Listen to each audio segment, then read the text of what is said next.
Oh God, Three, really? 2, 1. This is AVWeek, your weekly wrap-up of audiovisual information. Audiovisual information, yeah, that's what I said.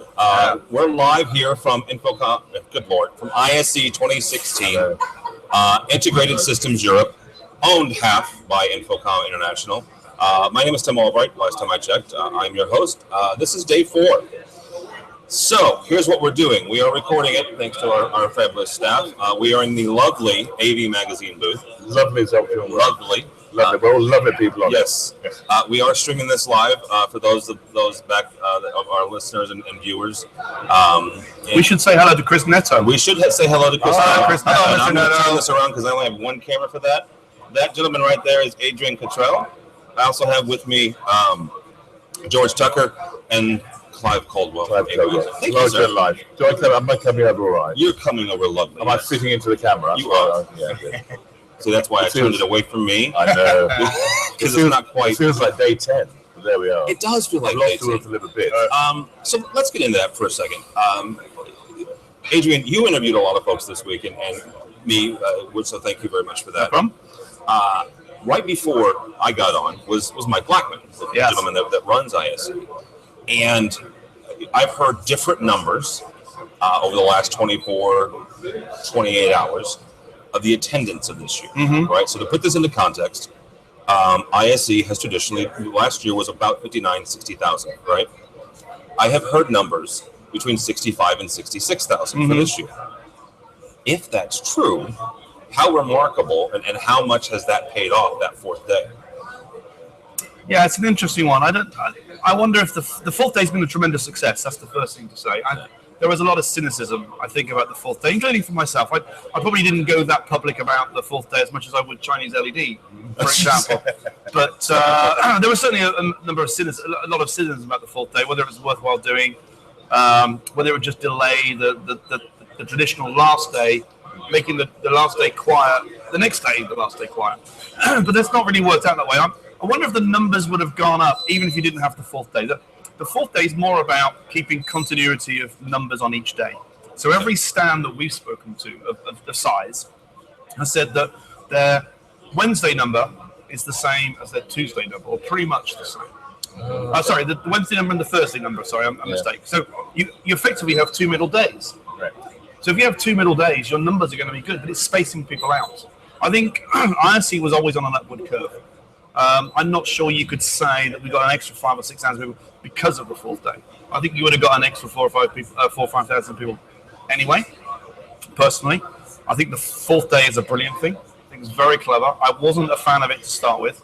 It's absolutely brilliant because what the stands have done is they've made their numbers on day 3. So the Thursday close was when they made the numbers. Everything else is additional.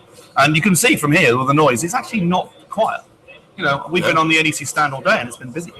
And we've had a lot more senior executives who've had more time.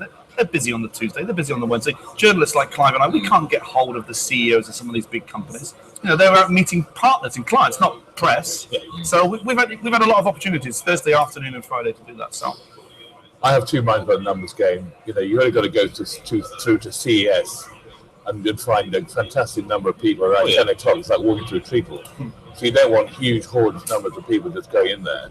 And it's obviously directly to do with how much people are paying to be here of the week. So that's where the numbers come in valuably. In practical terms, we always thought that the option was to split the week. So you've got the last 2 days where you switch your staff over and start to treat your show quite differently. So you've got your core show doing one thing. Very good idea. Get the fresh stuff in Thursday, Friday, create an event. Well, Mike was quite right doing that. So he's trying to make Friday an interesting day. And as you say, there are a lot of people here. You know, it's not exactly empty. But you do sort of sniff a bit of a different atmosphere going on. So instead of being afraid that everyone's going to come, you be positive and start to plan people will be coming. But you need to create a different sort of atmosphere towards the end of the week. So you almost split it into 2 sorts of events. But it's a business show. You want to see people who are going to be potentially business prospects. And have the space to be able to give them justice. So you don't want the whole place crawling with people. You know, numbers are always relative to me. I don't know. It's always been a generalist game of creating numbers, you know. But there are a lot of people here because seeing the state of Europe, it's nice to see a potentially busy, active, and pretty positive atmosphere. I think Clive makes a good point. I think moving forward, the exhibitors have to look at it differently. I think, because I sit down because I'm doing what you're doing every day of the week. Yeah. What you do here, we're sitting down, not working. I mean, you guys have walked around, and I know George has been walking around because I've been following on his Twitter. And he's been to the far ends of the earth, I think, and he's probably covered 10 miles a day or something. People who are standing on their feet all day, the exhibitors, have to change the way they're doing the thing. And I think what Clive suggests, you turn your staff around maybe. It's a long day for the poor staff members who stand there on their feet all day. So that's different. We don't have very many 4-day shows. CES is a big long show, and you're right, the numbers are bonkers, and they just let students in and whatever. So what we should do is have fewer people because we'd all got up and down the aisles in segways. It's this guy in Mayor's stand. I've been so close to nicking his Segway halfway through. I thought, you do not deserve it. I need that Segway. What did you knock I want to put a video guy in the Segway, pop it up and down. We did it. I came so dangerously close to this poor man not coming out to the toilet and having his Segway nicked. I could just see myself coming out with some mad cartoonist on this Segway up and down the aisles. I just been lovely. But the number will be 66,000. Yeah. There were 65. We interviewed the CEO of Infocom. You know him better, David Labuscus, yesterday. And he said there were 65,000 pre-registered. But Mike hinted in the keynote this morning, Dr. Kako's keynote, that there was 65 to 66,000. So the number will be just a little bit north of that. If they get any more than 66,500, I would be surprised. But it's a great European success story. It is. But it's an international event, and Infocom International should be pleased with themselves with the way they put it on. Very pleased with Mike Blackman. I mean, he's done a tremendous job of turning a show that was 2,800 people in year one, back in 2004, 2005, up to what it is now. It's a tremendous success story. Really, really, really good. I have to say, though, in all of that conversation, it is an interesting mix of the residential and the commercial. And my suspicions last year were that it wasn't going to work, but it does really work well. I found myself knowing where I needed to go and knowing how I found the information. It wasn't a surprise to see a commercial in the space that I saw residential where it was. It really did work out well. The scary thing is when I interviewed Tim earlier this afternoon or lunchtime today, and it's surprising to think that it's the first time that you guys, the Aviation crew, came last year. You've actually opened up this show to a whole new American audience. However much I write about it, however much Clive writes about it, however much Gary Kay writes about it, you guys are probably the most influential people in North America, in both residential and professional. So you have opened it up to a new audience. And I said to Mike Blackman off air, unfortunately, you probably can't use this in any correct, that, it's great to have you here because more Americans will come in. I keep asking people, if you're an exhibitor, if you're a global supplier, you've got to come here.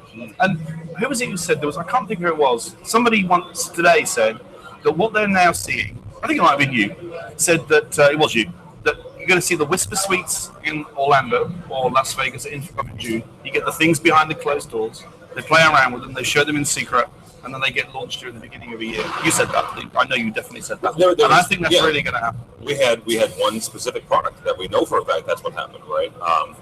A couple of our guys, Matt Scott and Harry Mead, ran across a microphone that they were like, oh my gosh, this is the greatest thing. And they started tweeting about it. And we got responses from some of our listeners that had seen that exact thing. Again, behind NDA, behind the Whisper Suite back in Orlando last year in InfoCon. So you're right. That is what's exactly going on. So, and you're very kind. We are not the most influential people in North America. Maybe the second. I think you are because you're the doers. Because you'd actually do it rather than just talk about it. So one of the interesting problems, and it'll be interesting from here Clive's perspective on it, is if I was a startup and I was launching a product in this space, would I choose a show such as this to launch it? You sort of think yes because that's the audience, but how do you get mind share? You've got 65,000 people. Clive said that maybe they're not all business prospects. You've got all this stuff. How do you actually make something special when you launch? We've been doing some work for a couple of startups in the projector space, and they've been looking at things like Comic Con, which actually I know that Chris Netter is watching this now. It was Chris Netter's idea. If I was launching a new product into this sort of space, I would do something completely bonkers. Comic Con is the bonkers thing. And I know he's done various things there with your thing. How would you get mindshare with that if you launched it? It's very, very difficult to do because you're competing against Samsung, the LGs, and all the people from your world. So it's difficult to stand out in a big show like this. So if you're going to go on someone's show, I mean, I've seen a sort of fantastic product from Stream TV Networks, which is Auto Stereo. Thank you so much. It's all right. It's a Friday. It is. And you've been here for 4 days. Thank you. And it's from the old Philips Eindhoven unit, which is a fantastic bunch of technicians who were bought by. Anyway, they come out with this fantastic rendering engine and algorithm that really sort of transforms digital signage, turns into 3D. It's the best example that I've seen. And will make 4K screens zoom out of shot probably. It's OEM level, but looking at retail and gaming and digital signage, that sort of thing stuck out. But as a new product, it will fly. But who noticed it? I came across it and went in there and had a look at them. But you are a bit buried unless you're on someone's back of the stand, or it's an expensive show to be at because for a small startup you have to be carried by someone else, and that by definition you will already have been spotted to do that. Well, and the 4 days already made it more expensive. Well, and here's the thing though, we have a young man who he is a startup, right? He's a programmer out of Germany, has a neat little product. I'm a big believer in it. It's programming, programming made simple. And I called him like a week and a half, 2 weeks ago, and said, "Are you coming?" Just out of curiosity, because he had exhibited at Infocom's Innovation Showcase. He had done it at Cedia. And he said they have in ISE had a number of smaller booths that were priced for the startups. Right. Now they don't have a rookie row like Cedia does. They don't have an innovation showcase yet like Infocom does. But according to him, the price was right enough for a small startup. It's just he and his wife to come, show their wares, interface with people, network with other people, and show exactly what's possible out there, right? Because these are the folks who are innovating. Yes, the big players are absolutely innovating because they've got the engineering power behind them. But it's the guys and gals who are in their garage with